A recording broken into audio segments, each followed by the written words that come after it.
हमको लगता है कि कांग्रेस पार्टी भी केवल मुस्लिम चलाती, मुस्लिमवाद चलाती, केवल मुस्लिम पत्रकारों को जो है पैकेज देती है, सहयोग देती है, और मुस्लिम के अलावा अन्य जो पार्टी है पत्रकार है, चाहे वो वर्मा बिरादरी का हो, चाहे यादव बिरादरी का हो, चाहे श्रीवास्तव बिरादरी का, चाहे ब्राह्मण बिरादरी, यानी सारे को इग्नोर कर केवल जो है केवल मुस्लिम बिरादरी के पत्रकारों को पैकेज देती, बाकी जो है किसी को पैकेज नहीं देती है। तो एक मिनट सुनिए, तो इस तरीके से जो है ये कांग्रेस पार्टी जिस तरीके से मतदाताओं को बांटने का काम करते हैं, उसी तरीके से जो है मीडिया को भी बांटने का काम करती है। तो मीडिया को सरकारी चाहती है ये पार्टी। नमस्कार, मैं दिनेश कुमार।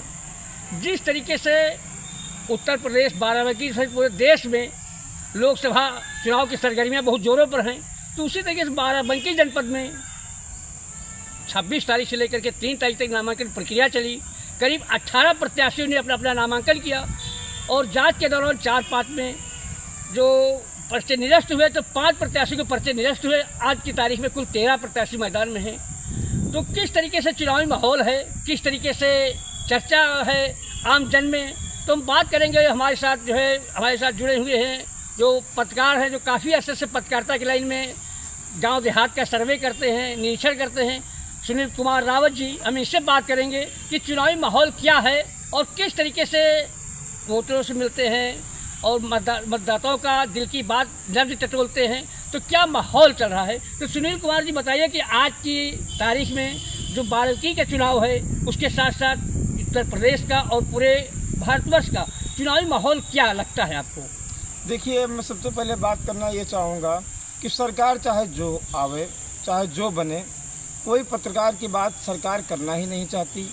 पत्रकार को कुछ नहीं मिलता है। पत्रकार जनता की आवाज़ उठाता है, गांव गली जाता है, लेकिन किसी प्रकार का आज तक सरकार ने, किसी की भी जो सरकार बनी हो, पत्रकार का जो है किसी प्रकार का योगदान, सहयोग, चाहे वो प्रेस जो क्लब हो, विभिन्न प्रकार की कोई जो भी सरकारी जो है ठीक है योजनाएं होती हैं, उसका लाभ नहीं मिल पा रहा है। ना कोई किसान नेता सुनना चाह रहा है, ना कोई मुख्यमंत्री सुनना चाह रहा है, ना कोई प्रधानमंत्री सुनना चाह रहा है। पत्रकारों की स्थिति इतनी जनपद बाराबंकी में और पूरी यूपी में इतनी ध्वस्त है कि मैं क्या बताऊं आपको। किसी प्रकार की कोई योजना का लाभ सिर्फ पत्रकारों के लिए है ही नहीं। तो जिस तरीके से सरकारें, जब से देश आज़ाद हुआ है, तो अपने भारत देश के संविधान लागू हुआ है, तो न्यायपालिका, कार्यपालिका, विधायिका, जो 3 हैं, न्यायपालिका, कार्यपालिका और विधायिका के बाद चतुर्थ स्तंभ मीडिया को माना गया है। यानी कि चारों पायदानों को, चारों का मजबूत स्थान था, वो बराबर के हकदार थे।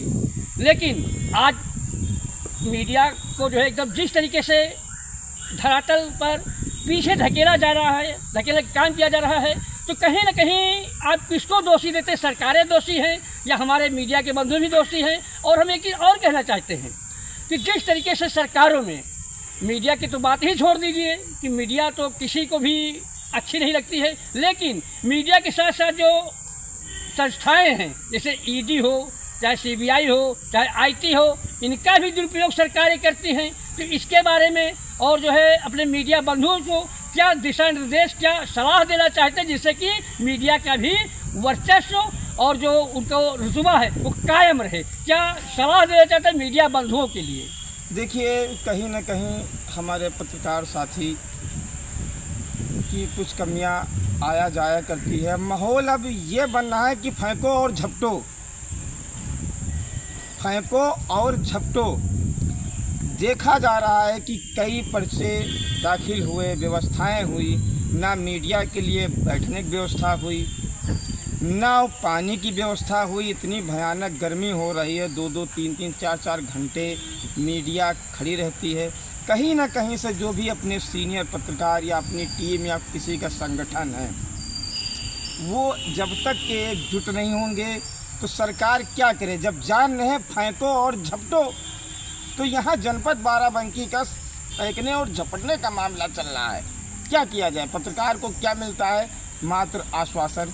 सबसे बड़ी कमियां हैं, जब तक के पत्रकार भाइयों में फेंकने और झपटे की जो प्रक्रिया जारी रहेगी, कुछ नहीं होगा। तो इसीलिए तो सरकार सोच रही थी, क्योंकि पत्रकार बंधु खुद अपने आप को नहीं पहचान रहे हैं। ज़रा से मैसेज डाल दिया कि 20 लोगों की ज़रूरत है, पत्रकार बंधु घर खानदान परिवार खेती छोड़ के पत्रकार भाई वहाँ खड़े हैं, नेताएं फेंके और हम लोग ठीक है जो झपटे। आज तक पत्रकारों के लिए क्या फेंका, ना बीमा, ना उनका दुर्घटना, ना कोई व्यवस्था किसी प्रकार की। एक पत्रकार बंधु हमसे बता दे पूरे ज़िले में पूरे यूपी में कि सरकार का उसको किसी प्रकार का लाभ मिला है। तो इस तरीके से आपने बताया कि जो लाभ मिलना चाहिए था वो भी लाभ नहीं मिलता है।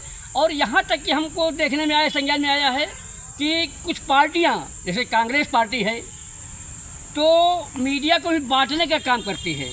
यानी उसमें भी जैसे इंडी गठबंधन है या भाजपा कहती है कि वो MY चलाते हैं, यानी मुस्लिम और यादव।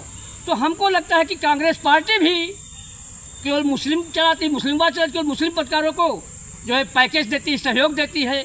और मुस्लिम के अलावा अन्य जो पार्टी है पत्रकार है, चाहे वो वर्मा बिरादरी का हो, चाहे यादव बिरादरी का हो, चाहे श्रीवास्तव बिरादरी का, चाहे ब्राह्मण बिरादरी, यानी सारे को इग्नोर कर केवल जो है केवल मुस्लिम बिरादरी के पत्रकारों को पैकेज देती, बाकी जो है किसी को पैकेज नहीं देती। तो एक मिनट सुनिए। तो इस तरीके से जो है ये कांग्रेस पार्टी जिस तरीके से मतदाताओं को बांटने का काम करते हैं, उसी तरीके से जो है मीडिया को भी बांटने का काम करते हैं। तो मीडिया को सरकारी चाहती है, ये पार्टियां चाहती हैं, ये सही चाहते हैं कि मीडिया बटी रहे और हमारे काम आए, हमारी जी हुजूरी करे। जिस तरीके से CBI और IT और जो है ED सरकार की जी हुजूरी करते हैं, तो सरकारें भी चाहती हैं, नेता भी चाहते हैं कि पत्रकार लोग हमारी जी हुजूरी करें। लेकिन एक्शन कब लेंगे मीडिया के लोग जो अपनी जो है इज्जत साख और जो है पत्रकारिता की गरिमा बचाने के लिए क्या कहना चाहते हैं? देखिए, मैं कहना चाहूँगा,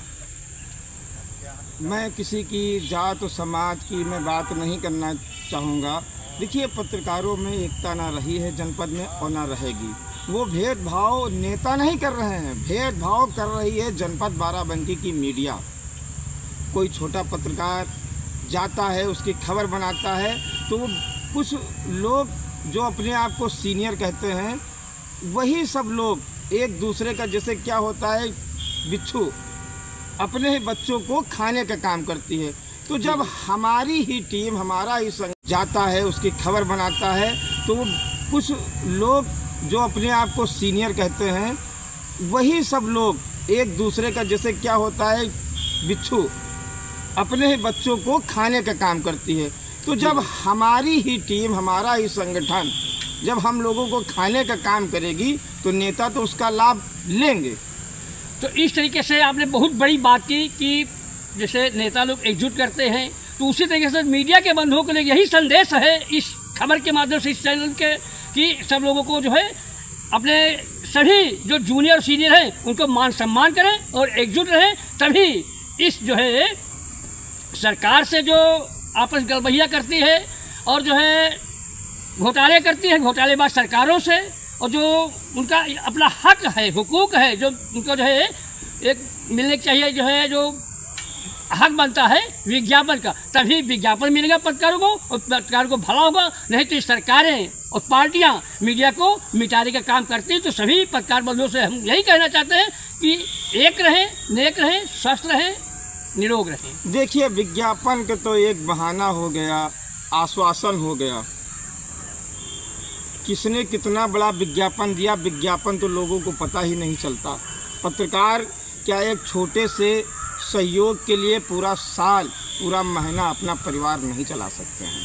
सबसे पहले सरकार को मीडिया की व्यवस्था करना चाहिए। सबसे पहला तो सवाल मेरा ये, यहाँ पे एक प्रेस क्लब होना चाहिए।